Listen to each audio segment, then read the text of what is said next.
Hello, good evening sa ating mga online viewers. Welcome to Throwback Kasaysayan.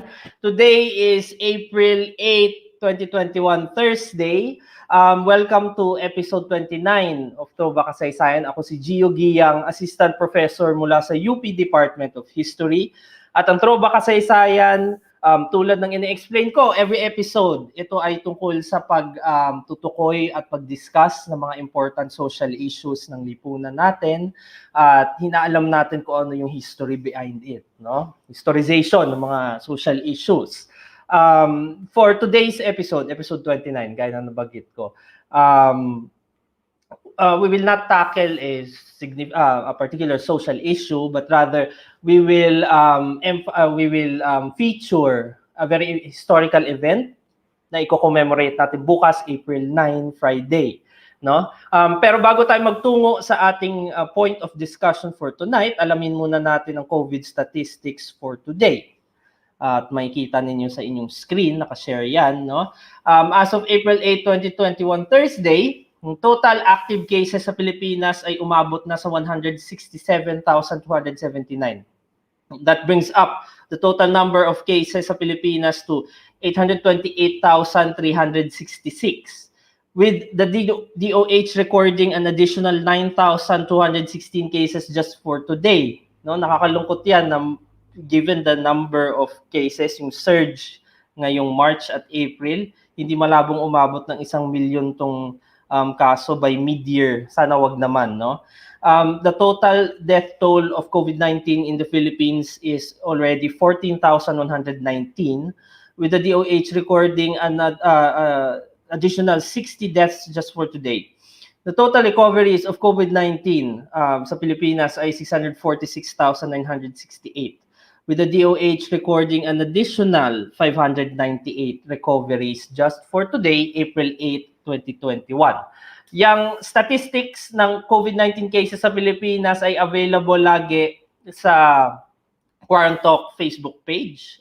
Laging updated yan. So, puntahan nyo lang ang Facebook page ng Quarantalk Media. Okay. Gaya na nabanggit ko, episode 29.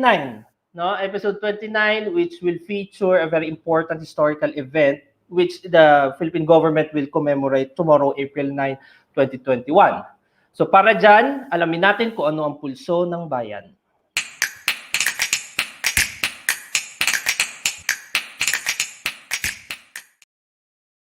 Okay, kung makikita ninyo sa inyong mga screen, no? Aking shinare ang isang slide na nagpapakita ng poster. This is the official poster from the National Historical Commission of the Philippines for the 79th commemoration ng Araw ng Kagitingan o Day of Valor, katulad ng nakalagay sa ating posters, no?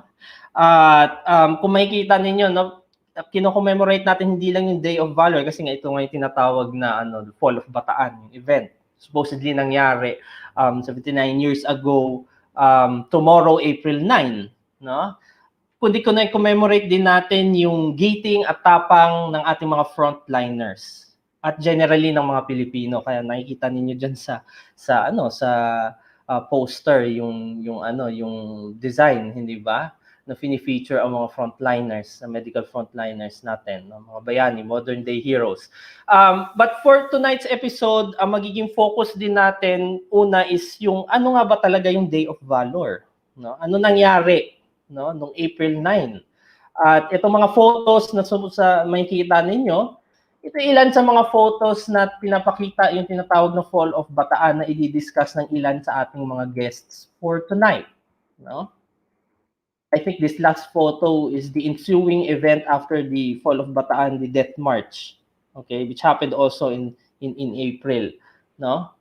So, para magtungo sa ating main topic for tonight, alamin natin kung sino ang ating mga guest, magtungo tayo sa ating throwback lecture.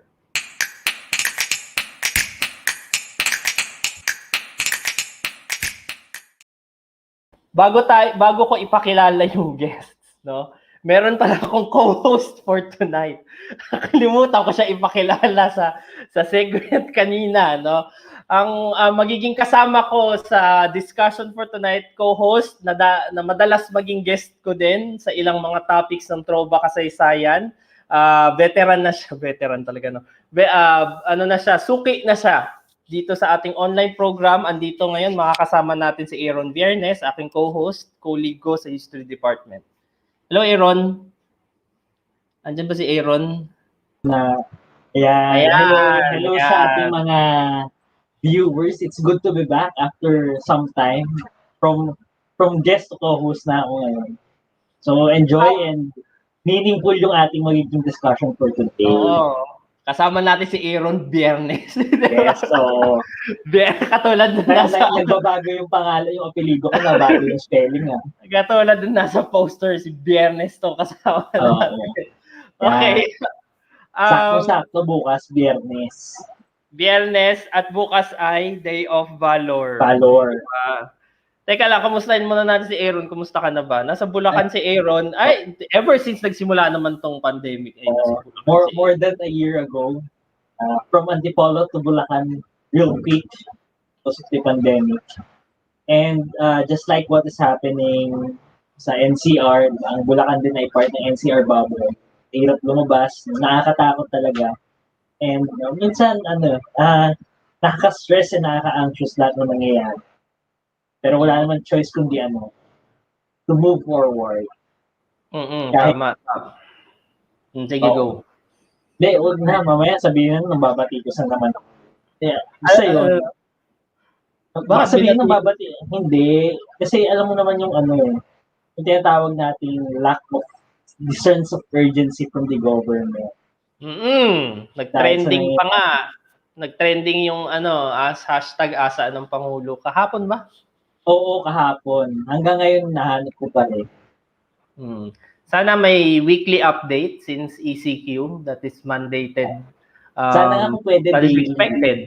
Diba? That is expected from the government to give weekly updates, which is supposed to be on Monday. Diba? Mondays dapat yan eh. So Aaron, interesting ang topic natin for tonight.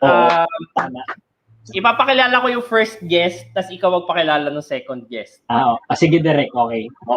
Okay tayo. Sige, shoot tayo. Okay. Sige. Okay, action. Okay, ang first guest na makakasama natin sa discussion natin about the Day of Valor ay naging guest na natin ng paulit-ulit sa Throwback Kasaysayan. Siguro mga pang-apat niya na siguro to time na maging guest. At lagi siyang na-prepare kay Aaron. May mga pairing yan. Mga colleagues sa faculty. At isa sa mga niya talaga, research interest niya or interest niya talaga sa kasaysayan, yung naratibo ng World War II sa Pilipinas. Di ba? Alam natin yan. Siya ang ating naging guest nung episode 28. Last week. Last week, no? Si Commander Liwayway. Di ba? 2 weeks ago. That was 2 weeks ago. So, invite natin ngayon, maging ang guest natin si Professor Jio Magallona. Sasabihin ko sana Aaron Meron. Professor Jio. Hello, Prof. Gio. Hello. Yan. Kumusta, Jio? Kumusta online classes? Nako, I have to be honest, no. Medyo nahihirapan yung mga students because of all of the stress and anxiety of the rise in COVID cases, no. So I have to adjust, no. I have to be compassionate, no. Sabi nga ng UP sa mga memos nila, no, be compassionate. So ako, I suspended class actually. So I'm not really having any activities for this week, no. And depending on how things go, 'di ba? Baka next week din, no? So I need to be prepared to adjust, no, to all of these events, no. Depende kung mag-extend yung ECQ. Ikaw ba, Aaron? Oo. Nag-extend ka ba? Yung akin kasi naging arrangement namin 2 weeks ago before the Holy Week break. Sinet ko na talaga na 2-week wellness break. So for this week talaga wala kaming ginagawa. And then reminder lang sa mga estudyante na because of what is happening, yung mga hard deadlines na sinet ko, syempre mas maluwag, no? Hindi mo naman ipo-force yung mga estudyante na Mm. ipasa ka agad yung mga requirements o hindi mo rin naman i-expect na basahin nila kaagad yung mga readings or kahit yung yung pag-attend sa synchronous classes. So, siguro mas nauunawaan yung condition din ng mga students. Kasi nga sabi ko, unfortunately, we are actually being forced to make a choice between yung academics and health na dapat hindi talaga. So yun, mas compassionate, mas understanding. And sabi ko naman sa kanila, mas mahalaga yung kalusugan nila above anything else, Totoo yan. pati yung Totoo. safety ng pamilya. May mga students ako na nag-email na sa akin na it's either sila yung may COVID or yung family members nila. So talagang kailangan talaga ng pag-iingat. Hindi nga dapat tayo nasa ganitong sitwasyon if naging maagap yung gobyerno natin.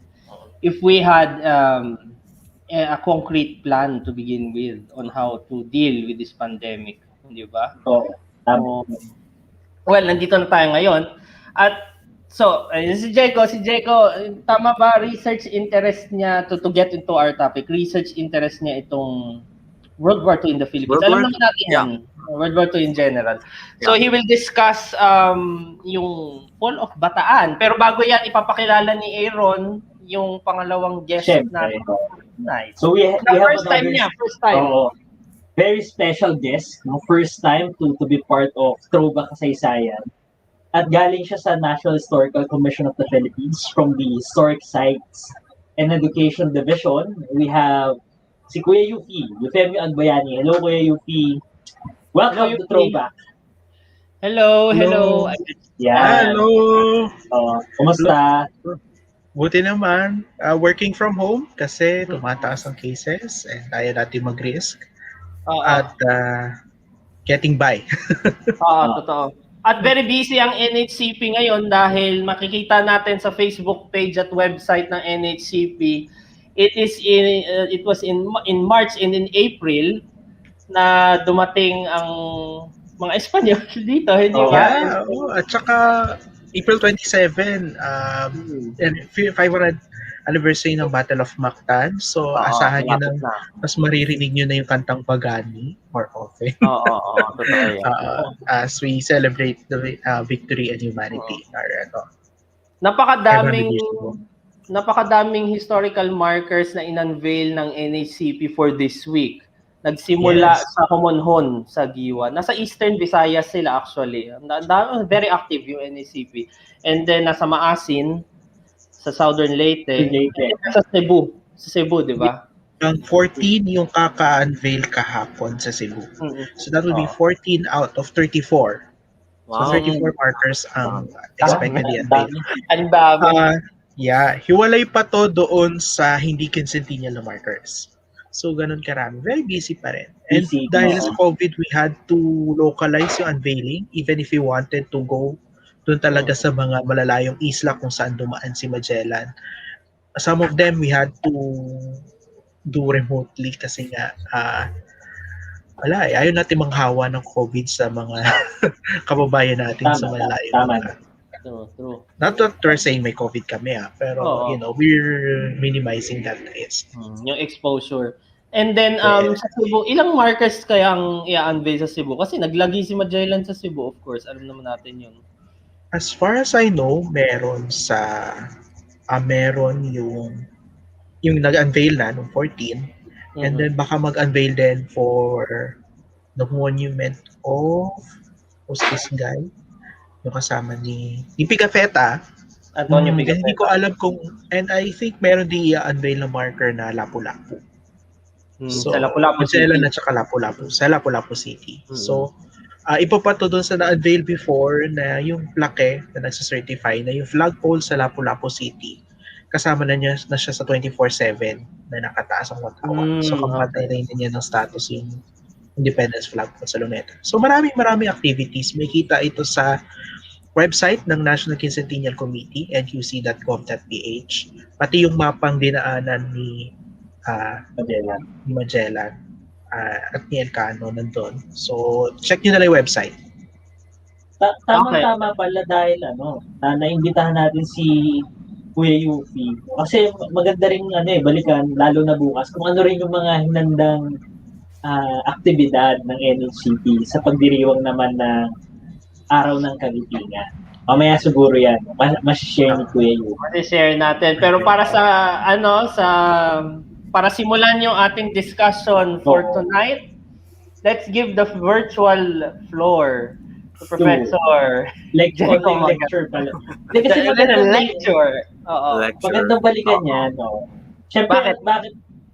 Yun ang mahalagang tanong. Bakit merong araw ng Kagitingan? Ano ba yung konteksto ng pagdiriwang ng araw ng Kagitingan? Saan ang galing ba ang araw ng Kagitingan? Bakit April 9? No? So, may isi-share akong presentation. Oh my gosh, saan yan? Ito ba tama? Yan. Handa. Oh my gosh. Ayun. Actually, it's a pictorial president. Medyo pictorial siya. And I don't want to make it too long. Tsaka I don't want to go into too many details. But kasi nga, we can talk about this all day. Pero yun nga, we want to talk about yung konteksto nito, which is the Philippines, in World War II, the Japanese invasion and the Battle of Bataan. So, actually, feel free to chime in din, kasi a lot of these photos, actually, I found them recently, and I really liked a lot of these photos. I think it gives us another view of the Battle of not just the Battle of Bataan, but the Philippine Army, the soldiers who fought in the battles, in the Philippines. So, karamihan ng mga photos na ito ay actually right before the war. So 1941, 1940 hanggang 1941. But since we're all from UP, I think you'd appreciate these. I actually forgot. I forgot where I first found these photos, but these are photos of UP ROTC cadets before the war. So this should be 1930s probably. If I had to get, I don't know the exact date, pero they're wearing the Commonwealth, the Commonwealth Ginit helmet. Ginit is coconut, hardened coconut fiber. So this is during the 1930s, when there was already UP ROTC. They're posing with yung mga field guns, which the UP ROTC was famous for. Connecting to UP actually, di ba? Na actually the senior cadets, from all over the country, yung PMA and also ROTC cadets were enlisted into the Philippine Army before the war. And many of the UP cadets became artillery officers and artillerymen. They served during the defense of the Philippines and even the Battle of Bataan. So may dyan. So I think before we so really before I go into the story, diba? I think I want to talk about I don't want to go too much into bakit, diba? Why did Japan invade the Philippines? Saan nagaling World War II? Kasi mahabang diskusyon yan. But in a nutshell, just to keep it simple, Japan invaded the Philippines for its because of its strategic location in the Asia Pacific area, as well as being a potential source of raw materials for Japanese industry and the war effort. So if you look at the map of the Pacific, the Philippines lies in between, diba? In between the Japanese waters and the rest of Southeast Asia. So we are really in a strategic position, where if they control, we're basically in the middle of their sea lanes. And why do they want to reach the other parts of Southeast Asia? They were particularly interested in oil, in the Dutch East Indies, which is today Indonesia. So mahalaga ang Pilipinas, and of course the Philippines at that time being a Commonwealth of the United States. Of course, invading the Philippines would also mean, diba, a war with the United States. So they knew that, and that's one of the reasons why they also attacked Pearl Harbor. They started the war with the attack at Pearl Harbor. But that same day, just hours after the Pearl Harbor attack, they already started bombing targets in the Philippines. So the main reason was yun nga, that strategic position and yung raw materials for the war effort. So of course, when pagdating ng mga Japanese dito, 'di ba? The propaganda was they were liberating us from the United States. And of course to some Filipinos, no, some Filipinos, they would believe this, some Filipinos would not, no. So it would fall on deaf ears, but some people would believe it, no. And I guess part of it really was, especially for let's say the revolutionary generation, sina Aguinaldo, for example. Some of them believed that because noong panahon ng revolution and the Philippine-American War, Japan actually supported them, no, in some ways against the Americans. But of course, Japan of the 1940s was very different from Japan in the 1890s and early 1900s. Nagbago yung political landscape ng Japan, naging mas militaristic siya, mas expansionist. And so the promises that Japan was there to liberate the Philippines, it was not genuine, because they were there to sugarcoat the expansionist attempt. Tama, no. They're yung reasons nila for occupying, no, where they really needed it. They really needed the Philippines for its strategic location, no, and to guard the sea lanes, no, between Japan and the oil of the Dutch East Indies, which they were also going to invade. No? So moving on from that, no, actually, before we go into the actual defense, no, I want to talk a little bit about the Philippine Army, no, the Filipinos who defended the Philippines, no, because we always, when we talk about the Battle of Bataan and we see the photos and all of that, I think a lot of the media, a lot of the photos actually are either of, karamihan actually they focus on the Americans, no? We don't, I think karamihan ng mga pictures, like yung mga POWs, most of them are Americans actually, no, for some mga photos. But when you think about it, the ratio talaga of the soldiers who defended the Philippines, no, of the around 75,000 or 80,000 soldiers that were part of the Battle of Bataan, who defended Bataan, no, only a quarter of them were Americans, no? But majority of them were Filipinos. The Philippine Division, which is the U.S. Army division that was here in the Philippines, they only consisted of around 30,000 to 33,000. No, I'm sorry if I get some of these figures wrong. I don't really have notes with me. Around 30,000 strong or more, because they were reinforced a bit, no, from the U.S. with pilots and some other personnel. No?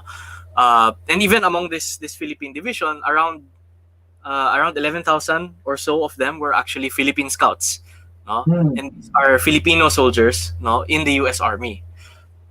So that's the U.S. Army part of the defense of the Philippines. But the other part, no, is the Philippine Army, which consisted of more than 100,000 or 120,000 soldiers, no, by the time the war began. So here you can see a photo of one of their regular divisions. I'm not sure if this is the first or the second division, but they had 2 regular divisions, and the other 10 divisions of the Philippine Army were reservists. So from 1930, I think from 1935, diba, from the start of the Commonwealth, they were conducting reservist training on the adult male Philippine populace, no? Ito Diego, yung Commonwealth Act number 1, tama ba? Oo, tama. Okay, the very first act, no, of the Commonwealth, the National Defense Act.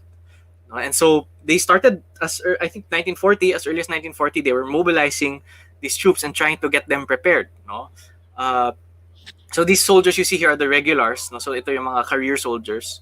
But even then, the majority of the Philippine Army soldiers were actually reservists, and they did not even have uniforms that were as nice as this. So if you look at, you can see they have full uniforms, no, long sleeves, trousers, boots with I forgot the name of yung mud guards, no.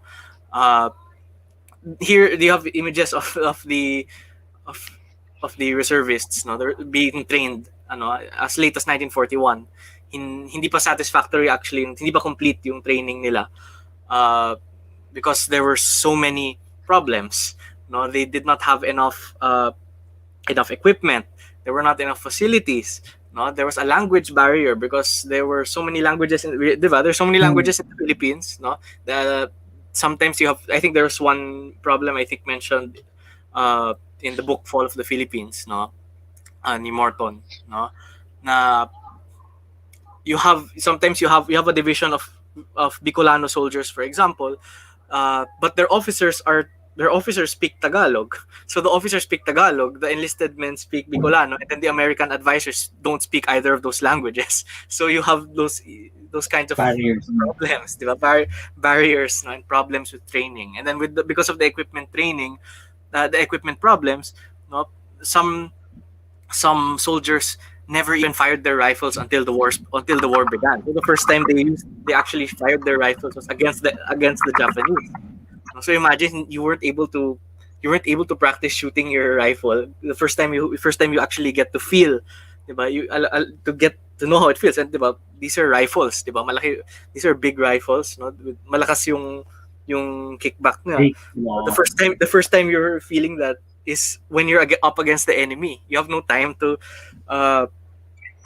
adjust, no, to get used to it. And if you look at these photos, tingnan mo yung mga itsura nila. They were young, no, and I think this is very common. I think for World War II, na most of the soldiers were very young, no, diba? 17, 18, 19, 20s. I would guess that many of these soldiers were younger than us, no, at least the enlisted men. No? Of course, you have older soldiers, no, officers. Well, they were even young officers, diba? Yung mga ROTC cadets and EPMA cadets na enlist.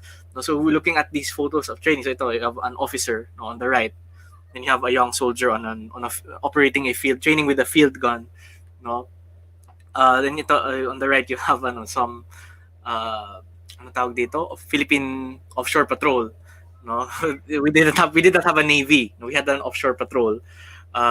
They had patrol with torpedo boats, no, so we have some photos there. Q-boats, diba? Q-boats ang tawag. Q-boats.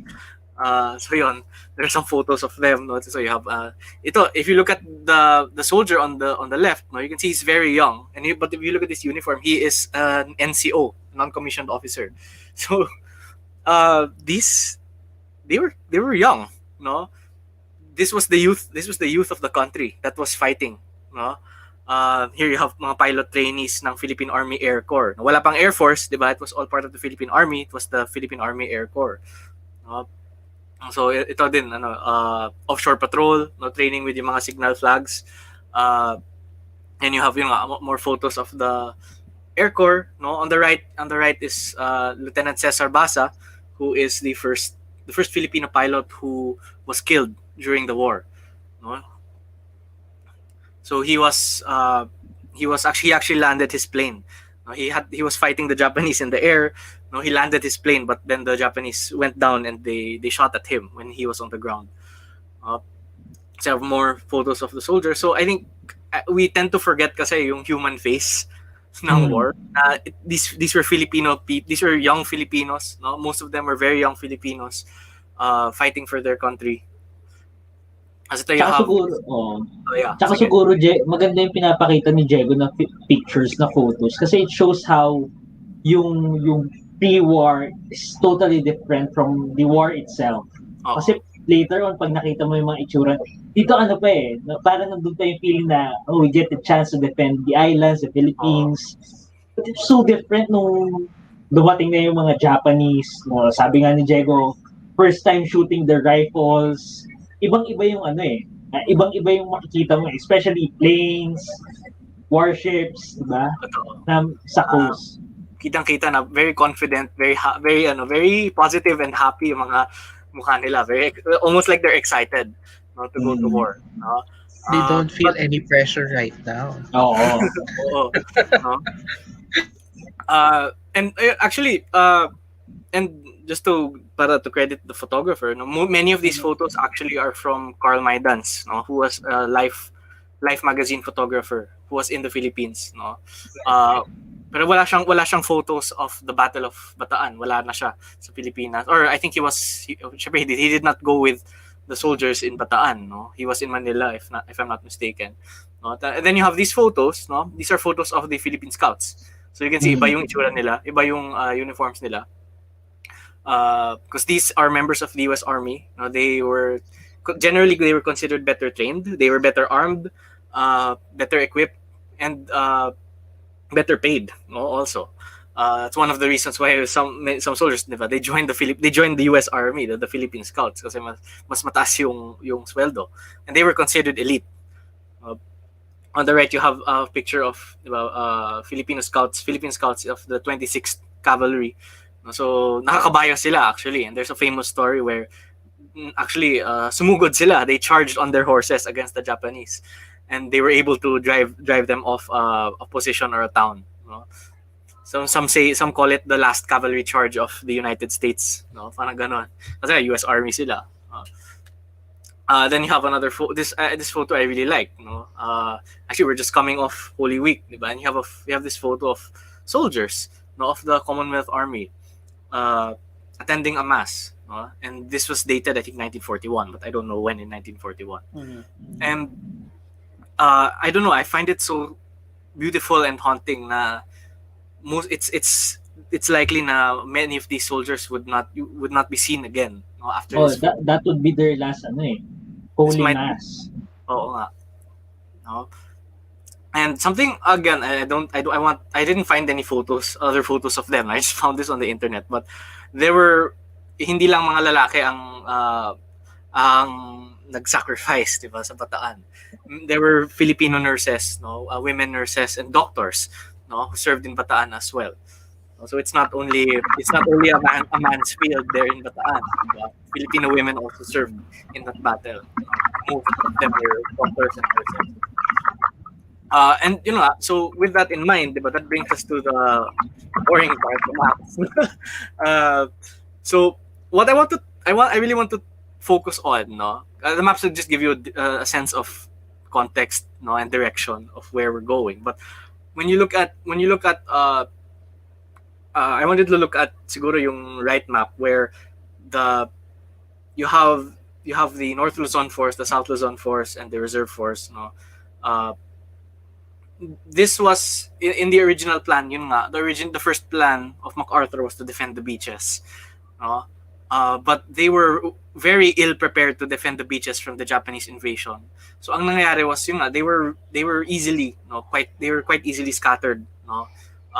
And pushed back, no? And they were really forced into a hasty retreat. They could not hold the beaches, and so here you can see the photo of really the Japanese landings, no? The black arrows, the dark black arrows, and how quickly they were able to push inland, no? From Lingayen Gulf, which was the main landing, and then Lamon Bay in the southern Tagalog, which was their second landing.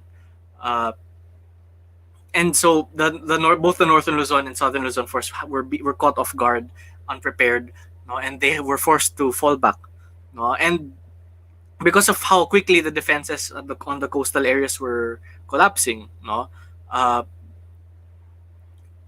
MacArthur ordered the USAFE, no, the combined Philippine and American forces, to revert to ang tinatawag na War Plan Orange, and War Plan Orange was the plan essentially to concentrate their forces in Bataan as a way to defend Manila Bay, and to deny Manila Bay, the use of Manila Bay from the enemy as long as possible. So because if Bataan is controlled, no, then Corregidor is also safe, no, and Corregidor and the other island fortresses defending Manila Bay are also protected, and that prevents the Japanese Navy from entering Manila Bay and using it as a port. So they reverted to that strategy. Unfortunately, because of how quickly, because they did not expect, or because MacArthur wanted to commit first to the coastal defense, and then which failed. No, ang nangyari was, they were forced into a hasty change of plans, a hasty retreat, and the result of that was they had to leave behind plenty of supplies, equipment.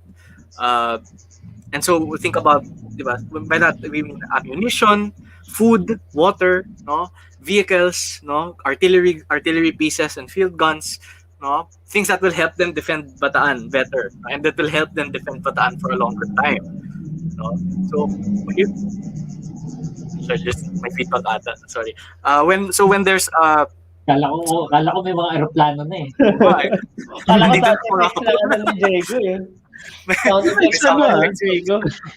But it's worth pointing out, di ba nung nag-alsabalutan sila, marami sa Oo. mga guerrilla groups, sinama nila itong mga gamit na to. Well, not everything. Pero not some of it would be part of the ammunition ng mga guerrilla units later on. Sorry, Oo. advance. Actually, yun nga, that's a good point. No? Parang it became, I guess that would become a silver lining because the Japanese could not secure everything definitely, no, and some of it would fall into the hands of the guerrillas later on. That alongside, diba, stealing weapons from the Japanese themselves, no. Pero yun, so na-imagine mo how when you have a force of more or over 70,000 soldiers, diba, but they have to abandon so much of a lot of food and weapons and equipment, diba, what happens is, they will come across problems later on. And so here you see some photos of the upper photo is of another photo of the Philippine Scouts, yung cavalry, no, and then on the right, the bottom is Japanese soldiers on their bicycles. Medyo natutuwa, no? They brought bicycles with them, no? Kasi it's definitely better than marching, no?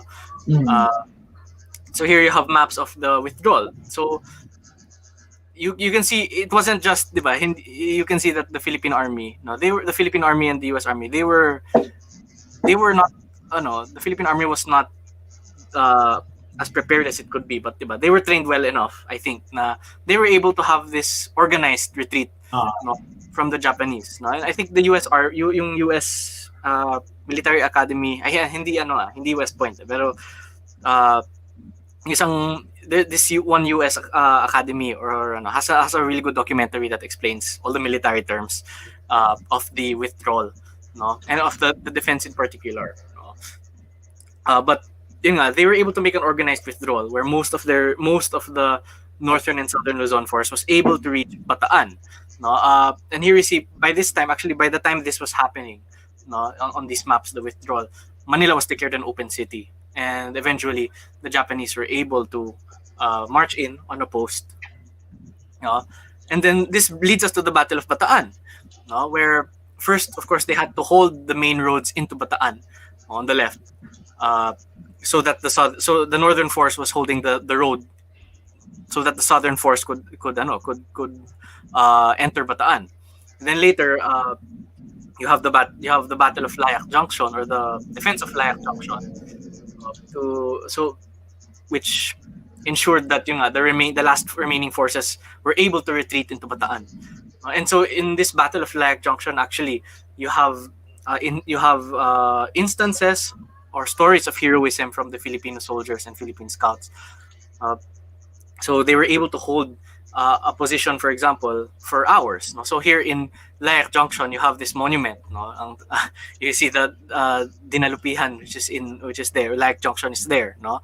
Ang nakasulat, first line of defense monument, no? So technically, first line of defense sa Battle of Bataan, no, would be considered, no? And then on the right, you have a Philippine Scout, no, by the name of oh my gosh, his name escapes me right now, but he was the first Filipino. He was a mess sergeant, no. I'm trying to remember his name, but he was the first Filipino. Kalugas ata yan? Jose Calugas, no. Sergeant Jose Calugas of the Philippine Scouts, no. Thank you, Yuki. Kalimutan ko. Naalala ko, I had to get his photo, tapos nakalimutan ko yung pangalan. He was the first Filipino to get the Congressional Medal of Honor, no? And he held a position, no. His artillery, yung parang field guns nila, they went silent, no, because and so he was a mess sergeant. He ran to the position and to find that most of the soldiers there were wounded or dead. So he had to find volunteers from the retreating troops, no, to help him with those guns, to help him man the guns and hold the position as long as possible for more. And he held that for the whole day, no. And for that, he was awarded for that. I think if I remember correctly, yung isang kwento ni Professor Rico Jose on that was ilan sa mga volunteers na nahanap niya were actually UP cadets. Kasi nga, di ba, yung mga UP cadets, artillerymen sila, marunong sila magano ng mga field guns. No? So that's one interesting story from there. No? From there, you go to the Mauban line, which it disintegrated, or it was the Japanese broke through in January, no, partly because they could not coordinate dahil sa mga bundok that were in between the lines. No? It was separating their forces. They could not coordinate. They could not form a cohesive defensive line. So with the fall of the Abukay Mauban line in January, they had to fall back to what their final, or their second, and it would become their final line of defense, the Bagak Orion line. So this one naman, because now, no, they were concentrated in a smaller area, and now they could form a very cohesive, no, a very connected line of defense. They were much more effectively able to defend this, and it was here on the battles from January to March, no, late January to February, where the Filipino and American soldiers really proved that they were capable. No? So yung Philippine Army na yan, na inexperienced, diba, poorly equipped, and not well trained, they quickly became veterans in these battles. Here you see actually in the right, these are Philippine scouts with a captured katana, yung Japanese sword, after the Battle of the Point. So itong map na ito, it's showing you the Battle of the Points, ang tinatawag, because the Japanese, they tried to bypass, or they tried to land soldiers, no, behind the defensive line. So they landed them they got separated. Unfortunately for the Japanese, they were separated, and they landed on these different points on the rocky shores of Bataan, and they were on the low ground. No, the Filipinos and Americans who were defending there were able to wipe out those Japanese forces. So it was a failed attack by the Japanese, and also right shortly after that, the Japanese made a penetration through the Orion Bagak line, but they became isolated, no, in these so-called pockets, and they were destroyed, no. And so you have the Battle of the Points and the Battle of the Pockets, no, the Japanese attempts, no, the Japanese 14th Army's attempts to penetrate into the defensive lines of the USAFE, and these failed. And after intense fighting, they failed with heavy casualties for the Japanese. And si General Homa, who was the commander of the 14th Army, was forced to stop the attack, no, and call for reinforcements. And so at this time, no, March, no, by March, the Japanese attack stopped, no. The Filipinos and the Americans, they stopped the Japanese attack, no. So at that point, tumaas yung moral, and I think that's something that we don't really talk about much. Not that they held the line, no. They were able to inflict severe casualties and delay the Japanese advance, no? And that's really what they were supposed to do. No? They were not actually expected to win. No, they were just there to hold the line, and that's what they did. No? They delayed the Japanese for another month, no? Because they had to ask for reinforcements. No? But unfortunately, the problem there was the United States, no, and the other allies. They were in no position to help these the soldiers trapped in Bataan. No? So unfortunately, diba, fatigue, hunger, disease, thirst, all of these things began to set in. No? They did not have enough supplies. They did not have enough food, not enough water. Yung mga kabayo that I showed you earlier, no, the accounts of, diba, the Philippine scouts, yung mga kabayo kinain nila. No, they had to eat the horses. And when there were no horses, any animals they could find, they were cooking, any meat, no. So they were starving and they were hungry. And this is a photo of Filipino soldiers resting, no, in Bataan. No? So this was during the long siege of Bataan. And so you can see, iba talaga yung itsura nila compared to the earlier photos where, diba, they were so full of life. Dito, diba, you can barely tell that they're alive, no. And that was the state they were in when the Japanese resumed their attack. They were starving, no, they were thirsty, no, they were tired, no, very few of them could even stand up with a rifle and run and shoot, no.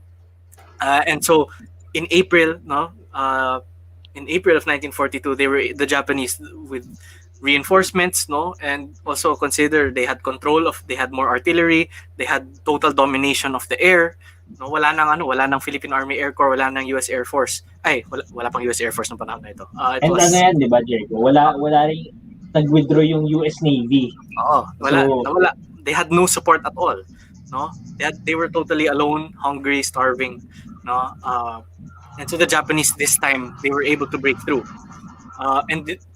When they broke through on April 6, no, they broke through on April 6.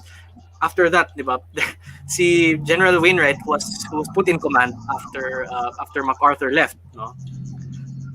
So MacArthur was ordered to withdraw from the Philippines and go to Australia. So General Wainwright was commanding in his place. He ordered General King who was commanding the soldiers in Bataan na mag-counterattack ka.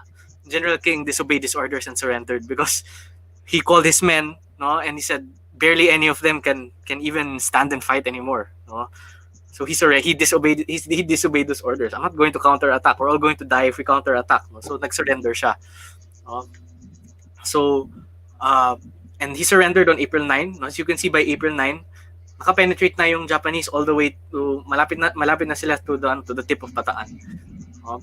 And so they really fought, no? They really fought to the end.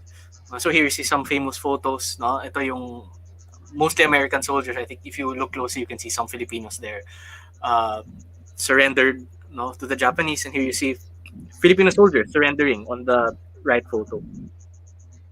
And siguro yung magandang idagdag dyan sa sinasabi ni Diego, bago tayo pumunta dun sa commemorate, kasi ito na April 9 eh. And it's very interesting kasi yan eh. It's a day, technically ito yung araw na nag-surrender eh. It's not something to celebrate, diba? Na ito yung araw na nag-surrender yung army. But at the same time, for the succeeding generations, hina-highlight natin yung araw na to as a day of the bravery of the defenders of Bataan. Pero tama. Go, Diego. This tama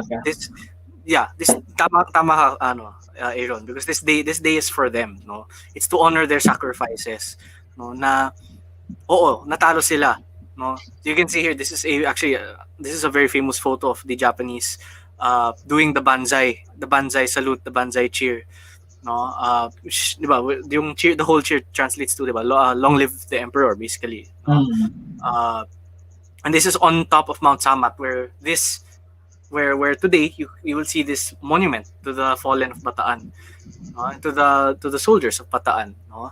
Karamihan sa kanila Filipino, no? And April 9, no, the fall of Bataan, araw ng kagitingan, is to honor their sacrifices and their valor, that they fought to the very end, no. Even if they knew that no one was coming to save them, no one was coming to help them, no, they fought to the very end.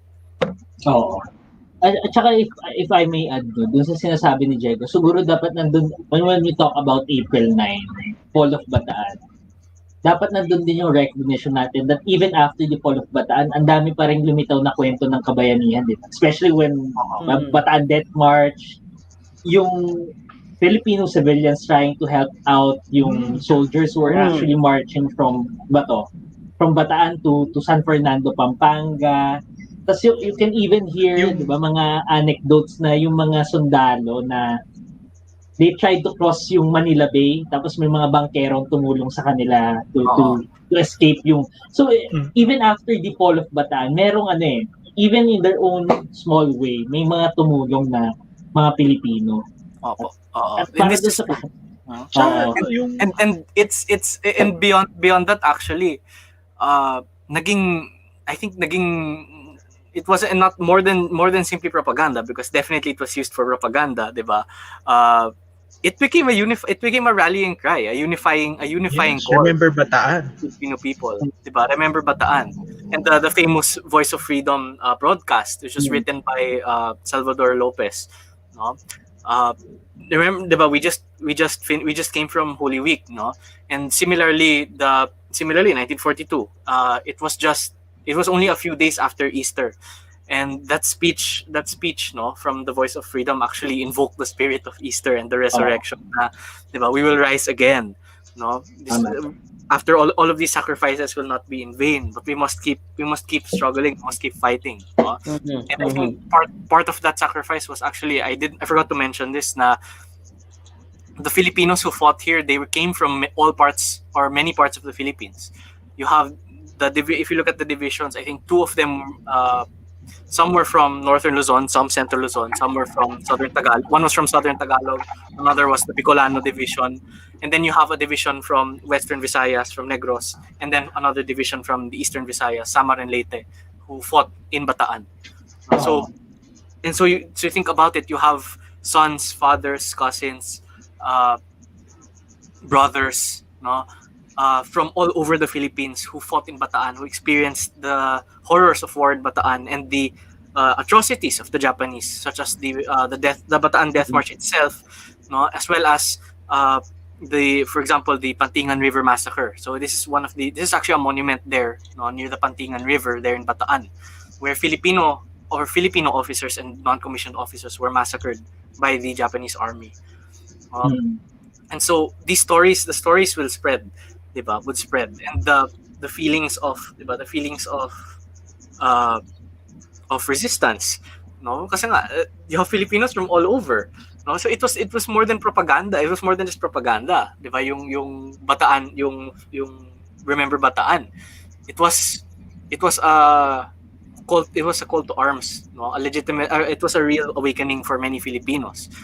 Because they're countrymen, diba? Their relatives, their friends, diba? They fought in Bataan, they died in Bataan. And I think yung significance ng event, April 9, translates yung importance, significance of that event, April 9, in Philippine history. And that's why hanggang ngayon, diba? 79 years after the fall of Bataan, we still celebrate yung tawag natin. Commemorate. Commemorate, tama. Not celebrate, commemorate the heroism of these Filipinos. And significant dito yung diba? Yung bahagi ng NACP nila Kuya Yuti, Philippine government. Yun yung magandang itanong follow-up na pag-usapan natin is, so alam na natin ngayon kung ano yung background ng Fall of Bataan, yung context and then yung background. How does the Philippine government commemorate the Day of Valor? Ano yung mga, may kasama tayong taga-NHCP, nabanggit natin in brief kanina na, di ba, with the quincentennial, napakadaming historical markers. Of course, may mga ganitong installations ang government through the National Historical Commission of the Philippines to commemorate the fall of Bataan. Are there so what are the steps or the ways by which the government commemorates this historical event? Kasama natin si Yufi, taga-NHCP. Good evening ulit. Good evening, at maraming salamat, Diego, for that very detailed discussion about ano ba yung nangyari sa Bataan.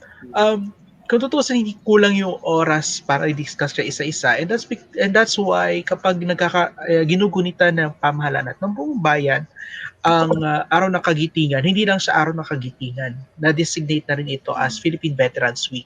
So from Monday to Friday, merong nangyayari. So ang pinaka naaalala nga natin, pag day itself, nagkakaroon tayo ng wreath laying and flag raising ceremonies. Nagkakaroon dyan ng mga speeches. Hindi lang yung mga Philippine officials, pero iniimbitahan yung ambassador ng Japan para mag-sorry. At yung ambassador ng US. Kasi nga, para makita. Pero ang bida talaga dito, mga veterano. So imagine these people fought 79 years ago and marami pa rin sa kanila umaakyat doon sa Bataan to attend personally. Kung hindi man sila yung family nila. Unfortunately, dahil sa COVID, this will be the second Araw ng Kagitingan na very scaled back. And what do you do when scaled back? Bumabawi tayo online. So, marami sa mga activities ng araw ng kagitingan, ganyan ng hashtag kagitingan 2021. So, kung magtitweet kayo bukas, gamitin niyo yung hashtag na yan. So, una-una, nagkaroon ng PVAW Historical Webinar Series at kung yung nagkakamali, marami sa mga kasama natin ngayon. Nagsalita kayo dito. So, sana nanood tayo niyan. So, this is a series of webinars from February to May organized by the Philippine Veterans Affairs Office to discuss yung nitty-gritty details, yung mga maliliit na detalye na dapat nating maalala tungkol sa, hindi lang sa araw ng kagitingan, pero sa buong World War II sa Pilipinas. Yung role ng military, role ng civilian, role ng mga medics na na-highlight ngayon kasi nga tag-COVID. So, if you want to learn more, you can visit the Facebook page of PVAW at nandun yung mga webinars na ito. So, yun yung ating panawagan sa mga nanonood ngayon.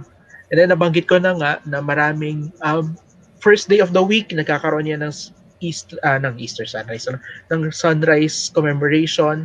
By the middle of the week, nagkakaroon ng parangal para sa lahat ng mga bayaning Pilipino sa Corregidor. And then by April 9, nangyayari na yung wreath-laying ceremony and flag raising ceremony sa dambana ng kagitingan sa Pilar. We can see Pilar photos, Bataan. no? Ito yung photos. Ito yung photos ng usual na activities, yes. Ngayon, this year, din-discourage yung marami umakyat dahil sa COVID. So, ang mag-handle nito ay yung local government ng Pilar, Bataan, tsaka ng lalawigan ng Bataan. Pero the usual wreath-laying ceremonies meron pa rin, and then the messages will be done virtually. So, mapanood nyo to live bukas sa Facebook page ng NHCP at ng PVAW. So, pwede kayong sumama virtually. Virtual. I will. Yes. Virtual And then commemoration. Yes, uso na yan ngayon. Uh-huh. And then, nung Monday, nagkaroon din ng tribute of lights sa pangunguna rin to nung PVAW. Tribute both to the veterans and to COVID-19 responders. Kasi ang message this year, balik ko lang dun sa tema, kagitingan ay gawing gabay, pandemya ay mapapagtagumpayan. So talagang huhugot tayo ng inspirasyon sa mga bayani ng ikalawang digmaang pandaigdig sa ating pagtugon sa COVID, no? Ano pa mga activities? Sige, go Eufy. So yung DepEd, so yun PVAW yun, mostly, at saka TIESA. Marami agency actually, magulat kayo, daming involved na agencies. Ang DepEd din, marami ring ganap. So nagkaroon kaninang hapon ng symposium kung saan diniscuss ano yung nangyari sa Bataan, ano pwede natin magawa para maalala sila. Magkakaroon din sila, if I'm not mistaken, ng oratorical contest at saka poster making contest. Diba the usual commemorative activities ng contest. And then on the part of NHCP museums, they're also encouraged to remember at isa sa mga paraang yan yung may webinar. So baliwag naman to. So pati yung mga museo ng NHCP kahit malayo sila sa Bataan, they're also doing their part. So merong webinar ang Museo ni Mariano Ponce tomorrow ng 2 p.m. So invite na lang natin yung mga kasama natin dyan. And hindi nagtatapos sa 9. Sa Bulacan yan. Dyan sa Bulacan. At hindi nagtatapos sa 9. Kasi dahil nga ang April 9, technically, is also the start of the Death March. So the next day, nagkakaroon ng paggunita sa Kapas sa Tarlac. So in a normal situation, the same fare, wreath-laying, messages, pero kung may pondo, minsan pati flower drop. And minsan iniisip ko, bakit pa kasi nagpa-flower drop? Diba sayang sa petals, tsaka kalat-kalat. Pero actually, that's a way of offering flowers dun sa ground. Kasi yung lugar na yon, you would not really know kung saan nilibing yung mga yung mga sundalo na namatay na lang on the wayside. Same sa Bataan. Kaya isang malaking krus na lang yon kasi marami sa mga namatay, they had to bury them hastily at hindi na mahagilap ngayon yung kanilang mga graves. Kaya parang isang malaking funerary monument yung krus na yon sa Mount Sama. So, yes. Yung nababanggit na kasi ni Kuya Yupi. Napakuya na. Ni Kuya Yupi yung di ba? Casual, ah. yung pag-commemorate, nung araw ng Kagitingan, di ba, yung mga lineup of events. No? Pero bukod kasi doon, di ba, pag-uusapan natin yung mga significant events in our history, kung yung mga tao noon, babanggit kanina, yung Bataan became a rallying call, ito yung sense, di ba, ito yung saysay ng Bataan sa kanila. Later on, di ba, Bataan represented yung heroism of many of the veterans. Diba? So naging kasabay niyan nung commemoration, nung paghingi din nung sapat na bayad, di ba, dun sa mga veterans who serve in the army. No? But definitely in our context today, nabibigyan din natin ng panibagong meaning, panibagong saysay yung kaganapan. Halimbawa, nandyan yung pagsama nung araw ng Kagitingan, commemoration with the fight against COVID. So, baka pwedeng idagdag ni Kuya Yuffie, no? Part na rin ng discussion niya. Ni Diego siguro magdag.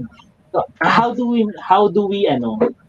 make sense? Paano natin binibigyang saysay ngayon Totoo. yung event, diba? Yung ang mahalagang 8 to 9. tanong dyan is anong ibig sabihin ng, kasi of course, if we commemorate, nabanggit ni Diego to kanina, we commemorate the fall of Bataan primarily because of the heroism of our fallen brothers in the past who defended the Philippines, di ba, from the invasion. But what does it really mean to us today? We're not in the context of a war, but we are at war with a virus, di ba? We are at war with a virus. So, what does it really mean today to present-day Filipinos, itong fall of Bataan? I mean, aside from the main thing of commemorating the heroism of the veterans, meron tayong mga makikarry over na values. Yes. Di ba? Kaya naman pinipilit yung COVID na tema, hindi lang dahil uso. Pero humuhugot kasi tayo ng inspirasyon doon sa mga ginawa ng ating mga bayani sa Bataan at sa iba't ibang bahagi ng Pilipinas 79 years ago. So ngayon kasi kailangan natin sa bansa natin kagitingan. Kagitingan in the sense na kailangan natin ng perseverance, kailangan nating magtiis in a sense kasi kung gaano ka-limited yung material sila noon, medyo limited din tayo ngayon. Aminin na natin yan. Nangangapa tayo kung ano yung kailangan nating gawin, but they still fought on. Tumaban pa rin. Pangalawa, may kita natin dito na actually, isa sa mga magandang ma-realize natin yung araw ng Kagitingan na may COVID is that gaya na nabanggit na ni Diego kanina, hindi lang naman sundalo yun nandun. Nandun din pati mga doktor, medic, nurse, and they really worked around the limitations that they have para makapagbigay ng kahit kahunting kaginhawaan doon sa mga sundalo. And that's the same type of valor that we need to exhibit right now. At the same time, pati yung pagkakaisa nila at yung willingness ng mga karaniwang tao na mag-contribute.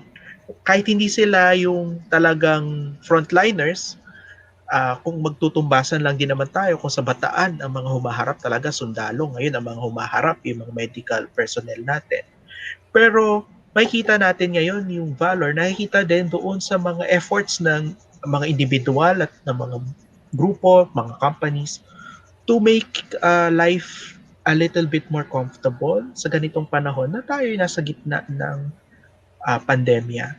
So ito yung mga, I think ito yung kailangan ma-take home natin ngayong Kagitingan 2021 na may theme na COVID related. And ang isa pang tanong dyan is how can we possibly honor the legacy of those who sacrificed in the past by exhibiting a different type of valor in the face of the pandemic? Paano kaya, hindi ba? Kasi gaya na nabanggit natin, di ba, hindi naman siya literal kasi iba yung konteksto ng panahon natin ngayon sa konteksto 79 years ago, hindi ba? So, how can we concretely show that in the present context? Nababanggit na natin ito sa ating mga explanations ng pahapyaw, pero how can we concretely show that? Si Diego siguro may sinasabi kanina. Ayan. So actually, well, similar sentiments with Yuffie, na yun nga, it's important to remember yung sacrifices and yung perseverance nila sa di ba of the soldiers of Bataan, no? But how can we bring that, di ba? How can we bring that to today's crisis? I think those values that they had, di ba? Yung giting, di ba? Yung perseverance, and yung really yung I don't want to say unity, pero hindi.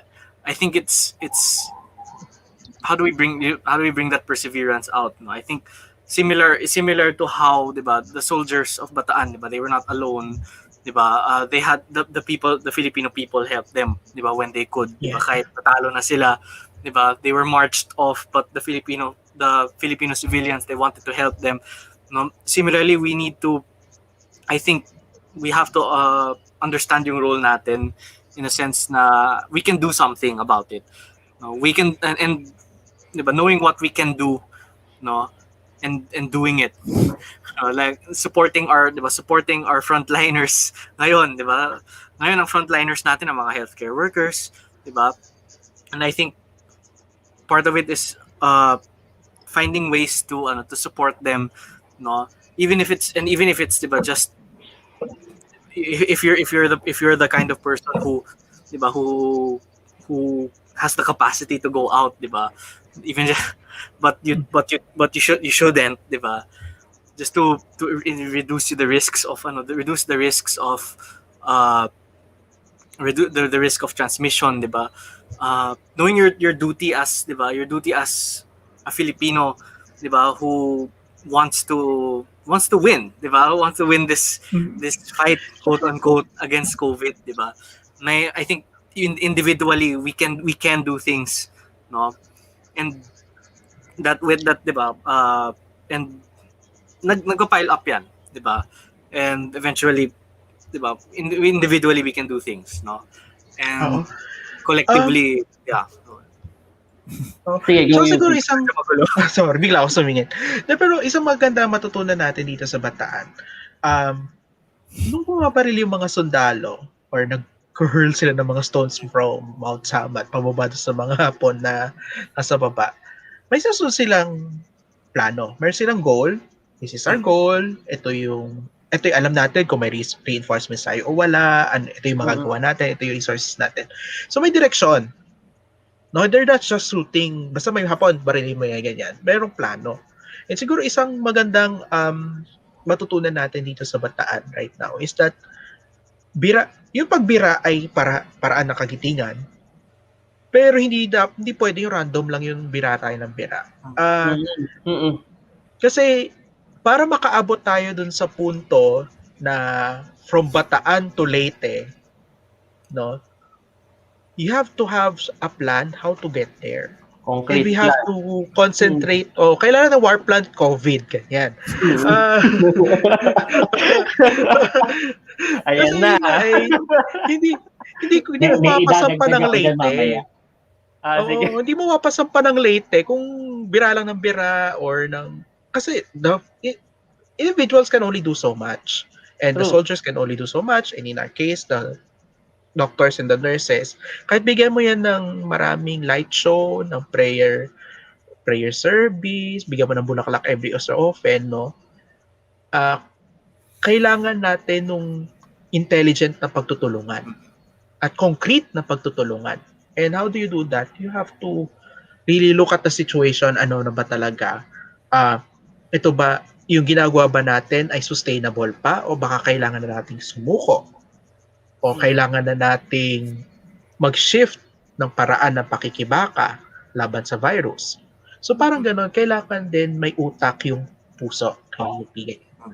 So we can always give out our heart, pero dapat may utak din. Para, ganyan binanggit ko nga, makasampa tayo mula Bataan, patungong Leyte, patungong liberation. O sige, go, Jego. Mamaya na ako. Madami akong ano eh.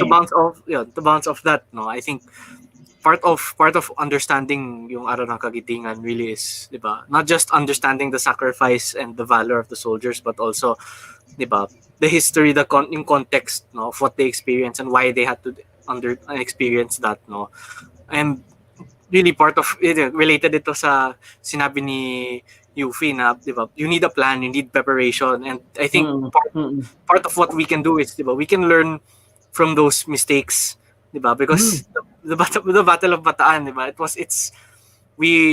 we commemorate it, we honor the sacrifices, but at the same time, di ba, it's considered a military disaster, no, to not to, di ba, to hold any punches. It was considered a disaster, no, and we need to learn that kung wala tayong, di ba, kung wala tayong solid na plan, we don't have the right preparation, di ba, mauulit ang mga disasters.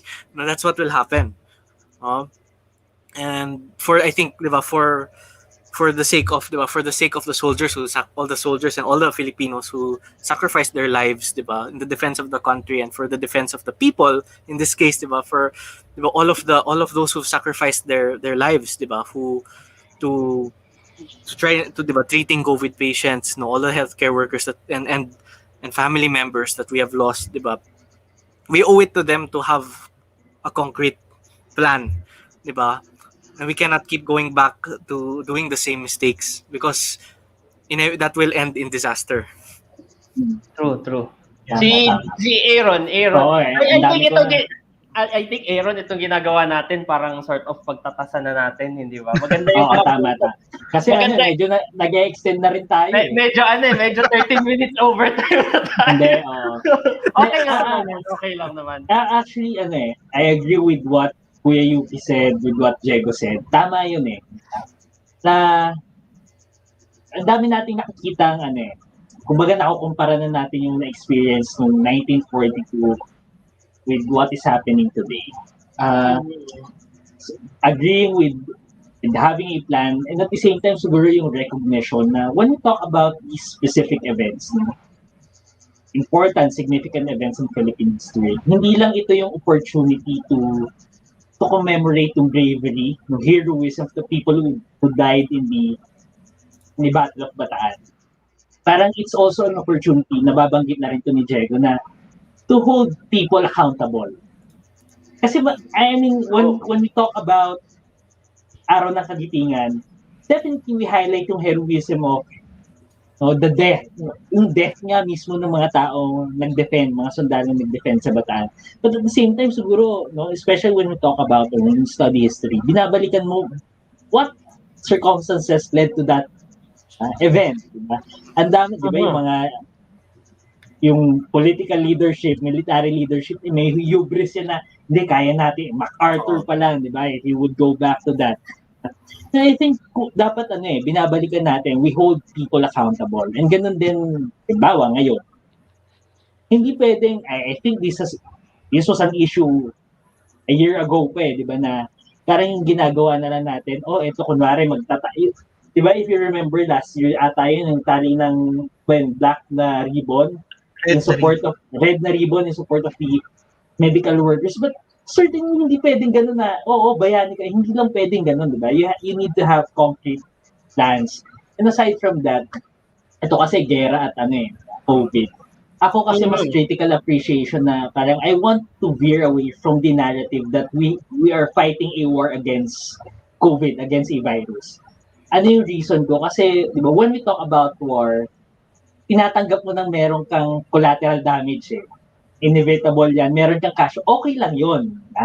Kasi yung ultimate goal mo is to win the war. Pero dapat di ba yung laging sinasabi, dapat yung pagtingin natin hindi yung gera Kasi halimbawa, gera.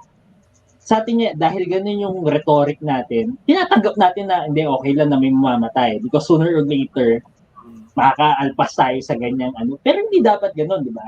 Dapat sa tingin ko, katulad ng hina-highlight, ito, di ba, yung panawagan lagi na solusyong medikal, hindi militar. Kasi when we approach these specific problem, we don't have to necessarily sacrifice the lives of not just the frontliners, the doctors, nurses, other essential workers, but even yung civilians na hindi nakakabili, hindi nakakalabas. Pero I think dapat maging ganun. Mabago yung ganung pananaw no, na gera to laban sa virus. Hindi dapat ganun eh. Kasi ayokong tanggapin na lang natin na may mamamatay kang kamag-anak, may mamamatay kang sila. Iba even now, nabasa ko nga na parang yung Facebook timeline natin ngayon, parang na siyang obituary eh. Day after day, you see your friends, you see your relative, some people na meron silang obituary, and to be honest, nakakapanghinang magpadala na lang din ng condolences. Tapos and then you see and then the government, the way that they respond, it's like they feel like this is acceptable, no? Parang acceptable casualties, no? It's almost like the ones in charge of the COVID response are retired generals. Okay. Pero siguro isang dapat mangyari is paano tayo hindi magsasayang ng buhay? Kasi sa Bataan, pansin natin, nag-surrender kasi alam nilang magsasayang lang tayo ng buhay kung ipipilit pa natin itong pagdedepensa. Mag-iba tayo ng strategy or iba yung gawin natin. Sakit sa damdamin, talagang may namatay. At sa ngayon din sa COVID na namin ang namatay. How do we minimize the casualties? How do we make things easier for people? Yun siguro yung, and siguro kailangan din, sorry, magpaparalelism na tayo. I'm speaking as in myself na ha. Not representing the institution. Alas 6 naman na eh. Ito ay personal po na clarification, personal na comment ni Luffy. At hindi ito komento ng kanyang opisina. Ng kanyang opisina. Hindi ito Isang matututunan natin sa Bataan is that the defenders of Bataan were inspired because they know that their leaders have their best interests in mind. Although nakita natin umeska po si MacArthur, umeska po si Quezon, but it's part of the strategy that they had to leave, and once they are in Australia, and then once they are in the United States, hindi sila yung nawala bigla. They still try to inspire the people back home. So one part of the recipe is how do you manage this mess. Another part is magpakita ka naman. Inspire your people. Kasi pwede rin palitan. Pag nagpapakita ka din, make sure that it inspires the people siguro to follow what needs to be done. You're not just spouting nonsense, no? Oo. Kasi galit na galit ka rin. Naglagay na tayo ng disclaimer, no? Pero I mean, ito yung mga there's a power, yung power ng isang leader, hindi lang yan yung kapangyarihan mag-utos. Nandiyan din yung kapangyarihan mag-inspire. And these people, clear nung sa Bataan, these people are clear.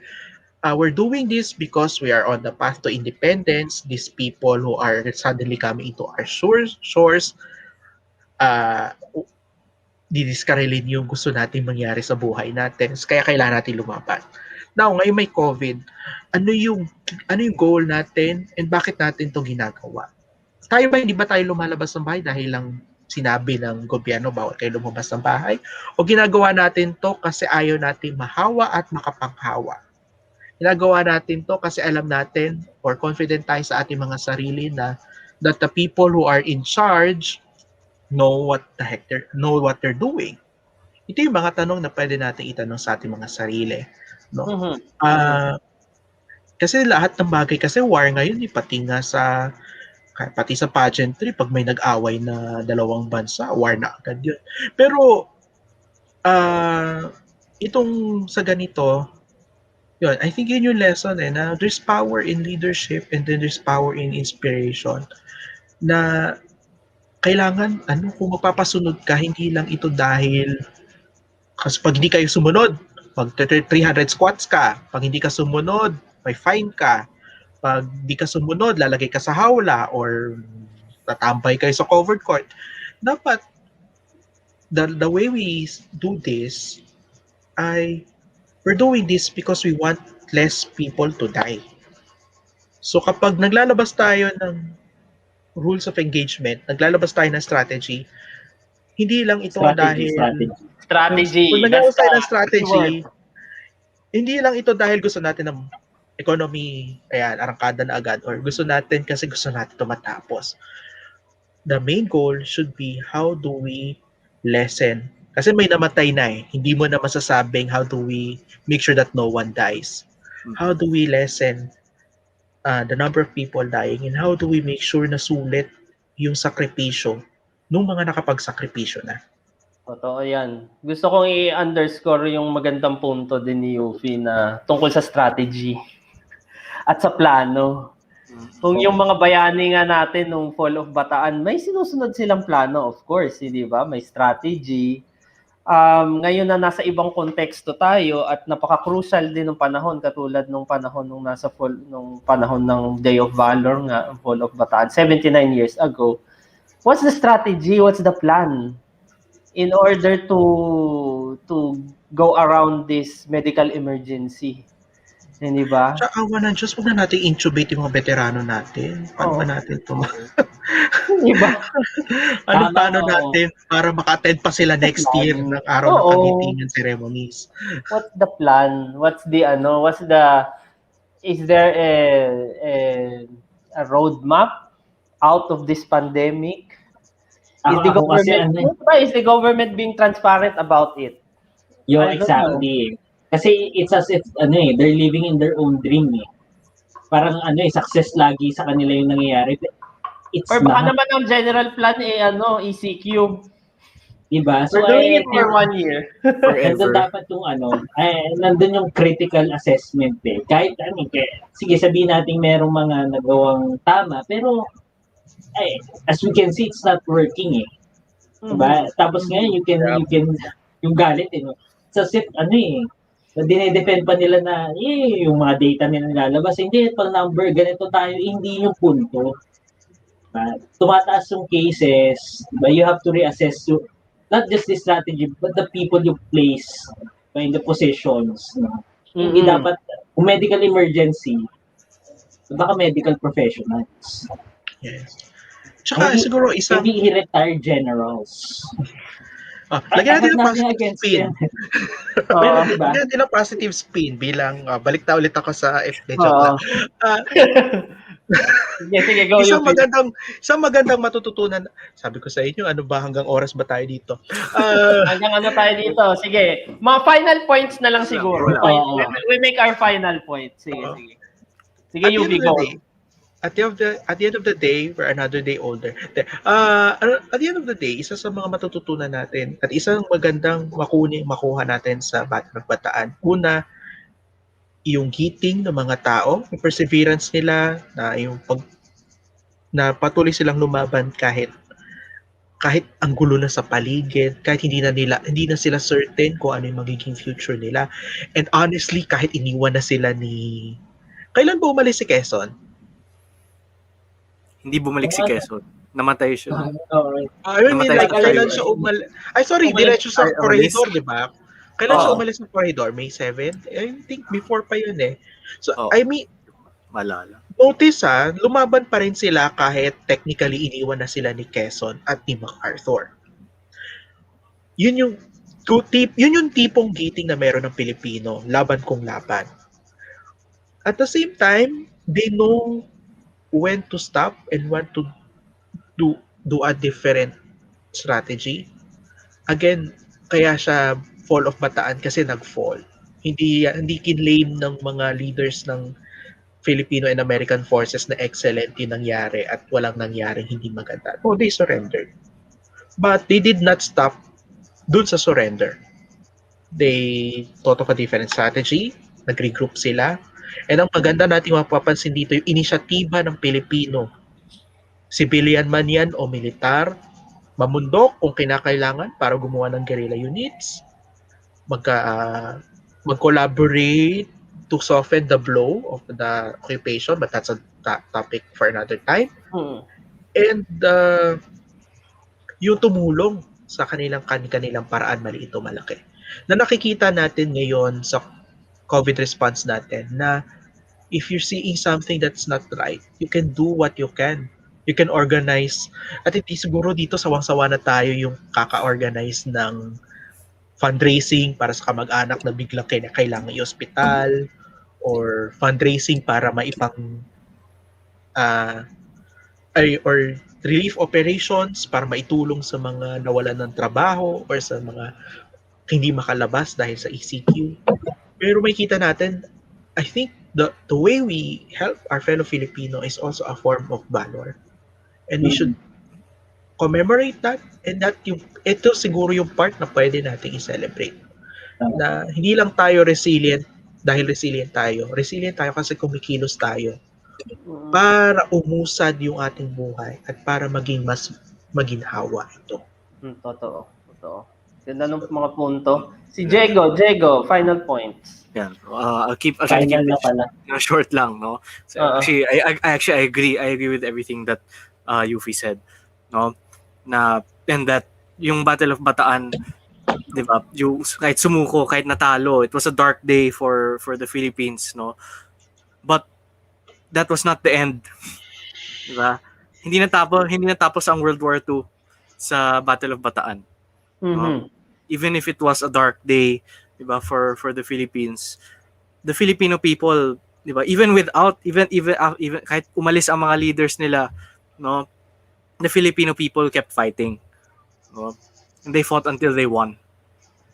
So that's something that we should remember, no, when we commemorate the fall of Bataan. It was not the end. It was the beginning. It was the beginning of a continued resistance, a continued fight, no. Yun lang. Maganda yung sinabi niya. Kasi parang mas naman, it's giving you a hope for the future, hindi ba? By looking at the lessons of the fall of Bataan. Si Aaron, na kanina nag-iinit pa. Hanggang ngayon, nag-iinit. Tama, hindi. Nag-agree ako kay Kuya Yuffie, kay Jeko. Tama lahat yun eh. Pero ako siguro, as din, a critical, appreciation of the event and how do we apply it. Alam ko na that we recognize Filipino resiliency, and I know na malalagpasan natin lahat yung nangyayari sa atin ngayon. I trust, kaya natin yan. Pero ayoko lang din mag-fall tayo dun sa trap na resilient naman yung Pilipino eh, kakayanin natin. Nandun pa rin dapat yung pagtingin na we don't have to sacrifice lives. Hindi dapat nagiging sakripisyo na yung buhay. Kaya hindi lang dapat na pag pinag-usapan natin to, in-honor na lang natin yung mga frontliners na namatay na. Patay na sila eh. I think also have to, in our context today, we hold people accountable. Bahagi yun ng I think nandun, at yun, sa tingin ko lalo na sa panahon natin yan, magpapakita yun ng kalitingan. Speaking out dun sa mga nakikita mong mali. And I think, yun yung natin, tumulong tayo, madaming paraan, pero huwag tayo mag-fall dun sa trap na resilient ng Filipino, kaya natin pumalagpasan. Meron din dapat tayo sa tingin kong gawin. And one of that is holding people accountable. Kasi I don't want after 2022, people who led us to this this scenario. Ay, sandali. Hubarin ko ulit muna yung pagkain. Hindi kasama akin to. Sarili kong to. Ay, ayoko na dumating yung 2022. Nakalimutan natin yung nangyari sa Kasi biglang itatago na lang doon sa heroism ng mga taong nagsakripisyo talaga. So, kailangan natin ng bayaning buhay. Oo. Bayaning buhay. So, ayun. Yun lang naman, Kuya Gio. Okay. Na-high blood na ako. Na-high blood sila. Ganun na lang sa kanila. Sir Gio, Sige, go. bago bago tayo umalis, okay lang ba bumate? Kasi Sige, nakakatuwa go. dami nanood May sa mga atin. ang dami nag-comments nga, eh. Ang dami dami I know, right? So, So, dami reacts. May angry reacts mga dito. Parang, react. Baka sa akin galit. Pero yun, babati lang ako sa mga Sige, go. kasama nating Go. curator, si Ryan Tan sa Rizal Shrine, Dapitan City, si Mhm. Jessel Pitalios mula sa Museum of Philippine Economic History sa Iloilo City. Babatiin ko lang din si Sir Xiao Chua, nanood siya, tsaka Hello. si Hello, sir. Ginoong Michael Tabuyan ng Saint Scholastica Manila. Nandito din kasama kawani ng NCP Museum si Ma'am Nelly Mabini Galicia. Kasama natin sa museo ni Miguel Malvar. At actually marami pa kayo. Oh my gosh, baka di ko mabati kayo lahat. Si Mr. Joshua Matipo, si VJ Kalutan, nanonood sa atin, si Ate Erica Avid Mayon. viewer yan. Hello po, VJ and Joshua. Ate Erica, hello. Hello, guys. Ayun, so hello po. Maraming salamat sa panonood. Pati doon sa mga hindi ko na nabate, sorry. Yung ano daw natin, tropa natin si Penelope at saka ang kanyang Kape Lupe. Hi. Hello. Hello, Hi. Penelope. Pili daw kayo. Oo. Tapos may ano nyo to, Sir Gio? Si Jericel, Catherine Ito, Socorro. nanay ko. Mama niya. Ma'am ko. Nanay niyo po pala. Yung lolo ko kasi, Oh, yung lolo ko was a veteran. Ayan, nakalagay pala dito. Australians, ayan, na-award kasi siya ng Medal of Valor 2 years ago. Nasa kasi sila, oo. Wow. Bahagi siya ng Death March. Survive the Death March. Oh, okay. Salute to all our Naging veterans guerrilla. din. Oo, Amen. bahagi siya ng Death March.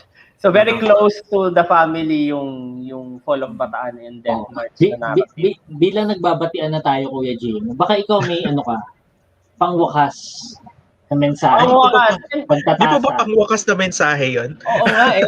I mean, Pero siguro ito, susutin ko lang yung pagka-NHCP ko.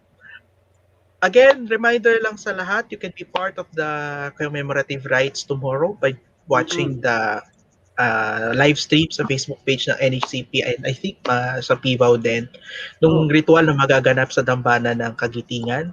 But at the same time, the commemoration does not stop at Philippine Veterans Week.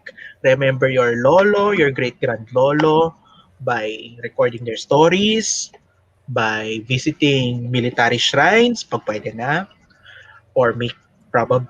And isang gusto ko sanang ma-point out, if you really want to remember people, ang mga tao ngayon very visual, parang awa kung may gamit yung lolo ninyo o lola ninyo na makakapagkwento ng kanilang involvement sa Bataan, sa Corridor, sa World War II in general. Parang awag nyo yung tapon at kung hindi nyo lang din ibebenta, tumatanggap ang PIVAW at ang NHCP. We would be very happy to try preserve those items and display them if there's an available space. So, if you want to coordinate, nandyan po, pinakita yung name, link ng Facebook page ng NHCP. And, yun. We can never really learn from history if we're not studying, if we're not visiting, if we're not reading. And kaya rin siguro tayo paikot-ikot lang, gaya yung sinasabi ni Sarah Geronimo, is because hindi tayo natututo sa kasaysayan. At ngayong naharap tayo sa matinding krisis,